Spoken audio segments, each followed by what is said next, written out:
Hello guys, today நம்ம order packing video episode 21 பார்த்துடலாமா? இந்த ஆர்டர் நம்ம இன்ஸ்டா பேஜ்லேருந்து வந்த ஆர்டர். இந்த கஸ்டமர் நேம் வந்து நிஷா. இந்த கஸ்டமர் நம்ம பேஜ்லேருந்து ஆல்ரெடி வந்து நம்ம கிட்ட வந்து என்கொயரி பண்ணாங்க. ஒன் பிரைடல் ஜுவல்லரி செட் வந்து என்கொயரி பண்ணாங்க. ப்ரைஸ் டீட்டெயில்ஸ் எல்லாம் கேட்டாங்க.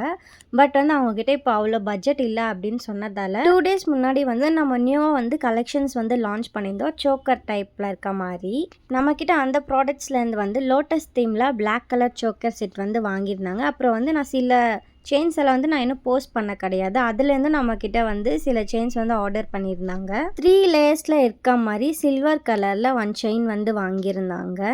அதுவும் இல்லாமல் இந்த கஸ்டமர் நம்மக்கிட்ட இந்த ப்ராடக்ட்ஸ் தான் வேணும், அதுவும் எனக்கு நாளைக்கே வந்து வேணும் அப்படின்னு கேட்டிருந்ததால் ரெக்வஸ்ட் பண்ணி ஓகே மேம், நாங்கள் வந்து நாளைக்கு சென்ட் பண்ணிடுறோம் உங்களுக்கு அப்படின்னு வந்து சொல்லியிருந்தோம்.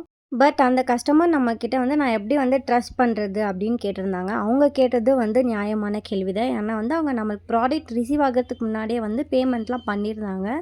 சில பேஜஸில் வந்து இந்த மாதிரி அமௌண்ட் வாங்கிட்டு ப்ராடக்ட் வந்து டெலிவரி பண்ணாமல் அந்த மாதிரி இஷ்யூஸ் எல்லாம் இருக்கும். ஸோ நான் அந்த கஸ்டமர்கிட்ட மேம் நீங்கள் ஒன்றும் பயப்பட தேவையில்லை, நீங்கள் இதே நம்பருக்கு வந்து நீங்கள் காண்டாக்ட் பண்ணலாம், நான் வந்து எப்பயுமே வந்து ஆக்டிவில் தான் இருப்பேன் அப்படின்னு சொன்னதால் ஓகே மேம், நான் மார்னிங் வந்து பேமெண்ட் பண்ணிடுறேன் அப்படின்னு சொல்லி மார்னிங் வந்து பேமெண்ட்டும் பண்ணியாச்சு.